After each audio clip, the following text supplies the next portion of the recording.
আসসালামু আলাইকুম, স্বাগতম ইনসাইড টিভি সংবাদে। আমি মোহাম্মদ কিবরিয়া আজকের সব আন্তর্জাতিক খবর নিয়ে হাজির হয়েছি। শুরুতেই জানিয়ে দিব সংবাদ শিরোনাম, তারপর বিস্তারিত। ইরান যেভাবে জবাব দিতে পারে। হামলা পাল্টা হামলা চলমান। নাগরিকদের দীর্ঘ যুদ্ধের জন্য প্রস্তুত করছে ইসরায়েল। রাশিয়ায় ড্রোন হামলা চালিয়ে স্বাধীনতা দিবস উদযাপন করল ইউক্রেন। ট্রাম্পের মন্তব্যের কড়া জবাব। সর্বাত্মক যুদ্ধের হুঁশিয়ারি ইরানের। ইরানের বিক্ষোভে হাজারো মানুষকে হত্যা করেছে কারা? আসসালামু আলাইকুম, স্বাগতম জানাচ্ছি ইনসাইড টিভি সংবাদে। আমি মোহাম্মদ কিবরিয়া। এতক্ষণ শুনছিলেন সংবাদ শিরোনাম, এবার বিস্তারিত।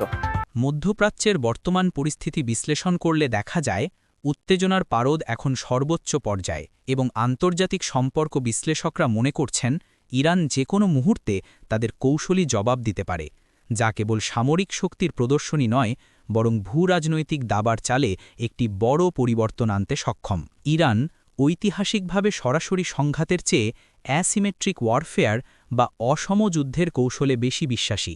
তাই তারা প্রথমেই হয়তো সরাসরি মিসাইল হামলা না চালিয়ে তাদের আঞ্চলিক প্রক্সি নেটওয়ার্কগুলোকে সক্রিয় করার মাধ্যমে প্রতিপক্ষকে চাপে ফেলার চেষ্টা করবে, যার মধ্যে লেবানন, ইয়েমেন এবং ইরাকের বিভিন্ন গোষ্ঠী অন্তর্ভুক্ত থাকতে পারে, যারা ইসরায়েলের বিভিন্ন সীমান্তে নতুন করে ফ্রন্ট খোলার সক্ষমতা রাখে। এছাড়া সামরিক বিশ্লেষকরা ধারণা করছেন ইরান তাদের অত্যাধুনিক ড্রোন প্রযুক্তি এবং ব্যালিস্টিক মিসাইল কর্মসূচির সর্বোচ্চ ব্যবহার করতে পারে, বিশেষ করে তাদের ফাত্তাহ হাইপারসনিক মিসাইল, যা রাডার ফাঁকি দিতে সক্ষম বলে দাবি করা হয়।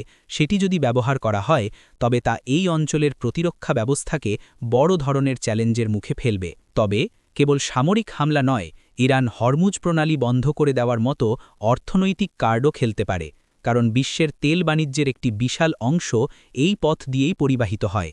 এবং যদি ইরান এই নৌরুটটি অবরুদ্ধ করার হুমকি দেয় বা সীমিত আকারেও বাধা সৃষ্টি করে, তবে বিশ্ববাজারে তেলের দাম আকাশচুম্বী হবে, যা পশ্চিমা অর্থনীতিতে বড় ধরনের ধাক্কা দেবে। একই সাথে সাইবার হামলার বিষয়টিও উড়িয়ে দেওয়া যায় না, কারণ গত কয়েক বছরে ইরান তাদের সাইবার সক্ষমতা বহুগুণ বাড়িয়েছে এবং তারা হয়তো ইসরায়েলের গুরুত্বপূর্ণ অবকাঠামো যেমন বিদ্যুৎ কেন্দ্র, পানি সরবরাহ ব্যবস্থা বা ব্যাংকিং সেক্টরে বড় ধরনের সাইবার আক্রমণ চালিয়ে জনজীবন বিপর্যস্ত করার চেষ্টা করতে পারে। কূটনৈতিক ফ্রন্টেও ইরান রাশিয়া এবং চীনের সাথে তাদের সম্পর্ককে কাজে লাগিয়ে আন্তর্জাতিক অঙ্গনে ইসরায়েল ও আমেরিকার বিরুদ্ধে জনমত গঠনের চেষ্টা চালাচ্ছে, যা প্রমাণ করে যে তাদের জবাবটি হবে বহুমুখী, সামরিক, অর্থনৈতিক এবং মনস্তাত্ত্বিক। আপনারা কি মনে করেন, ইরান কি সরাসরি সংঘাতে যাবে নাকি প্রক্সি যুদ্ধের মাধ্যমেই জবাব দেবে? কমেন্ট করে আমাদের জানান। ইসরায়েল এবং তাদের প্রতিপক্ষের মধ্যে হামলা পাল্টা হামলার ঘটনা এখন আর বিচ্ছিন্ন কোনো ঘটনা নয়, বরং এটি একটি দীর্ঘস্থায়ী সংঘাতের রূপ নিয়েছে এবং ইসরায়েলি সরকার তাদের নাগরিকদের মানসিকভাবে এবং লজিস্টিক্যালি একটি দীর্ঘ যুদ্ধের জন্য প্রস্তুত থাকার আহ্বান জানাচ্ছে, যা দেশটির স্বাভাবিক জীবনযাত্রায় ব্যাপক প্রভাব ফেলছে। ইসরায়েলের হোম ফ্রন্ট কমান্ড থেকে নাগরিকদের জন্য নতুন নির্দেশিকা জারি করা হয়েছে, যেখানে বলা হয়েছে যে এই সংঘাত সহসা শেষ হচ্ছে না, বরং এটি কয়েক মাস বা এমনকি বছর জুড়ে চলতে পারে। তাই প্রত্যেক নাগরিককে জরুরি অবস্থার জন্য খাদ্য, পানি এবং প্রয়োজনীয় ওষুধ মজুদ রাখতে হবে এবং সাইরেন বাজার সাথে সাথেই কিভাবে নিরাপদ আশ্রয়ে যেতে হবে সেই বিষয়ে নিয়মিত মহড়া দেওয়া হচ্ছে। দেশটির অর্থনীতিতেও যুদ্ধের প্রভাব পড়তে শুরু করেছে, কারণ রিজার্ভিস্ট বা সংরক্ষিত বাহিনীর সদস্যদের দীর্ঘমেয়াদে যুদ্ধে তলব করার ফলে প্রযুক্তি খাত, কৃষি এবং শিল্প কলকারখানায় জনবল সংকট দেখা দিয়েছে, যা দীর্ঘমেয়াদে ইসরায়েলের অর্থনীতির প্রবৃদ্ধিকে মন্থর করে দিতে পারে। অন্যদিকে উত্তরাঞ্চলীয় সীমান্ত এবং গাজা সংলগ্ন এলাকাগুলো থেকে হাজার হাজার মানুষকে নিরাপদ স্থানে সরিয়ে নেওয়া হয়েছে এবং সরকার স্পষ্ট করেছে যে নিরাপত্তা নিশ্চিত না হওয়া পর্যন্ত তারা তাদের বাড়িঘরে ফিরতে পারবে না, যা একটি বিশাল অভ্যন্তরীণ বাস্তুচ্যুত সংকট তৈরি করেছে। ইসরায়েলের প্রধানমন্ত্রী এবং প্রতিরক্ষামন্ত্রীর সাম্প্রতিক বক্তব্যেও কঠোর সুর শোনা গেছে। তারা বলছেন যে লক্ষ্য অর্জন না হওয়া পর্যন্ত কোনো যুদ্ধবিরতি নয়, বরং সামরিক অভিযান চলতে থাকবে, যা ইঙ্গিত দেয় যে তারা আন্তর্জাতিক চাপ উপেক্ষা করেই তাদের পরিকল্পনা এগিয়ে নিচ্ছে।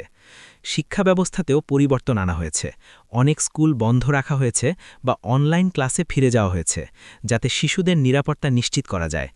এই দীর্ঘস্থায়ী যুদ্ধের প্রস্তুতি সাধারণ মানুষের মানসিক স্বাস্থ্যের উপরও গভীর প্রভাব ফেলছে, কারণ প্রতিনিয়ত রকেটের শব্দ এবং সাইরেন শোনার অভিজ্ঞতার মধ্যে দিন কাটানো অত্যন্ত কঠিন। ইসরায়েল কি আসলেই দীর্ঘমেয়াদে এই যুদ্ধের ভার বহন করতে পারবে, নাকি অভ্যন্তরীণ চাপ সরকারকে সিদ্ধান্ত বদলাতে বাধ্য করবে? এই পরিস্থিতির দিকে আমাদের কড়া নজর থাকবে। ইউক্রেন তাদের স্বাধীনতা দিবসকে এবার এক ভিন্ন মাত্রায় উদযাপন করেছে।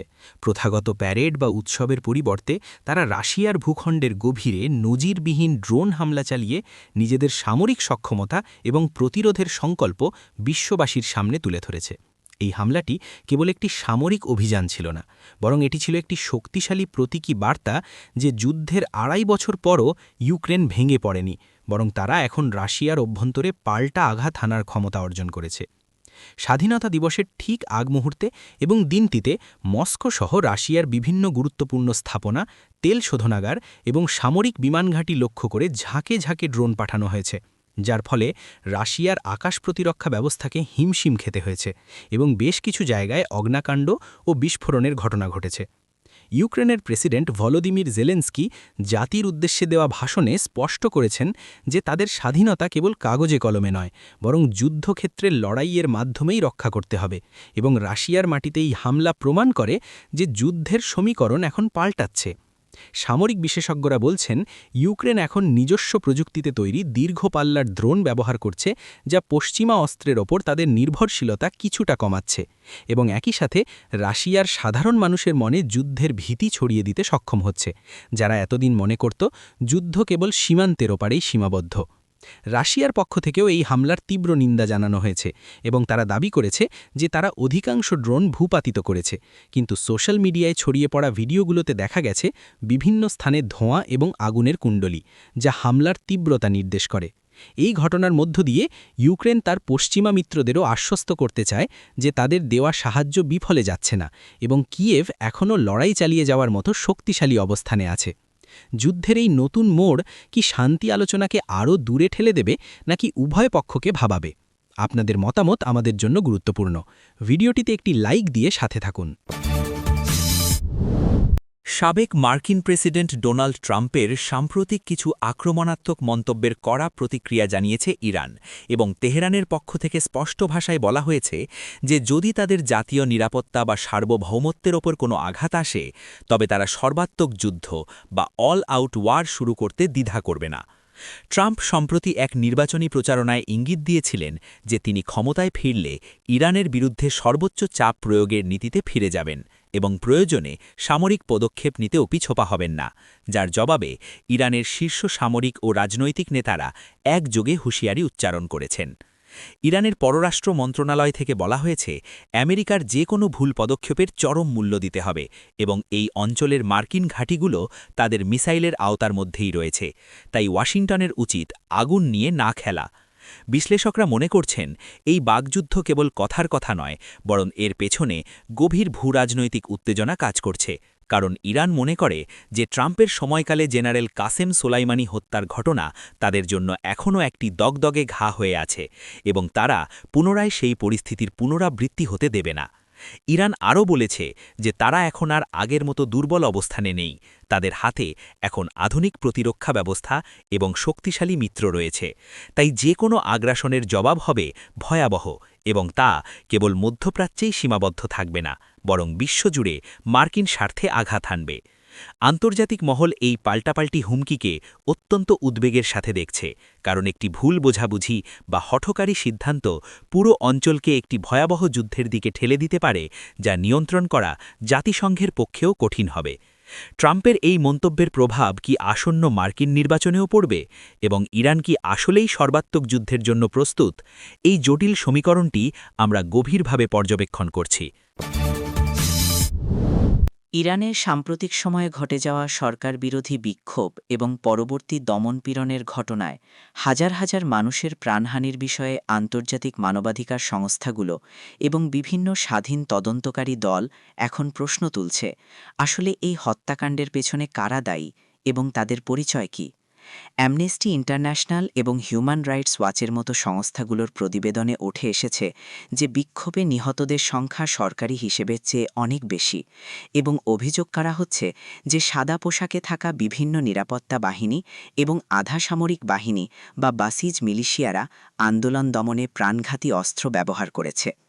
তদন্ত প্রতিবেদনগুলোতে দাবি করা হচ্ছে বিক্ষোভকারীদের ওপর সরাসরি গুলি চালানো, ছাদ থেকে স্নাইপার ব্যবহার করা এবং আটক অবস্থায় নির্যাতনের কারণে অনেকের মৃত্যু হয়েছে। যদিও ইরান সরকার এই অভিযোগগুলো বরাবরই অস্বীকার করে আসছে এবং তারা দাবি করছে যে এই মৃত্যুর জন্য বিদেশি মদতপুষ্ট সন্ত্রাসী গোষ্ঠীগুলো দায়ী, যারা শান্তিপূর্ণ বিক্ষোভকে সহিংসতায় রূপ দিতে চেয়েছিল। তবে প্রত্যক্ষদর্শীদের বিবরণ এবং সোশ্যাল মিডিয়ায় ছড়িয়ে পড়া ভিডিও ফুটেজগুলো ভিন্ন কথা বলছে। সেখানে দেখা গেছে নিরস্ত্র মানুষের ওপর ভারী অস্ত্রের ব্যবহার। জাতিসংঘের ফ্যাক্ট ফাইন্ডিং মিশনও এই বিষয়ে গভীর উদ্বেগ প্রকাশ করেছে এবং তারা একটি স্বাধীন ও নিরপেক্ষ তদন্তের দাবি জানিয়েছে, যাতে দোষীদের চিহ্নিত করে আন্তর্জাতিক আদালতের মাধ্যমে বিচারের আওতায় আনা যায়। এই বিষয়টি এখন ইরানের অভ্যন্তরীণ রাজনীতির গণ্ডি পেরিয়ে আন্তর্জাতিক কূটনীতির টেবিলে ঝড় তুলেছে, কারণ পশ্চিমা দেশগুলো এই হত্যাকাণ্ডের জেরে ইরানের ওপর নতুন করে নিষেধাজ্ঞা আরোপের চিন্তা করছে। অন্যদিকে নিহতদের পরিবারগুলো এখনও বিচার এবং তাদের স্বজনদের লাশের অপেক্ষায় দিন গুনছে, যা ইরানের সমাজের ভেতরে এক গভীর ক্ষোভের জন্ম দিয়েছে। এই ঘটনার সত্য উদ্ঘাটন কি আদৌ সম্ভব হবে, নাকি এটিও ইতিহাসের পাতায় একটি অমীমাংসিত অধ্যায় হয়ে থাকবে? আমরা চাই প্রতিটি ঘটনার সুষ্ঠু তদন্ত হোক।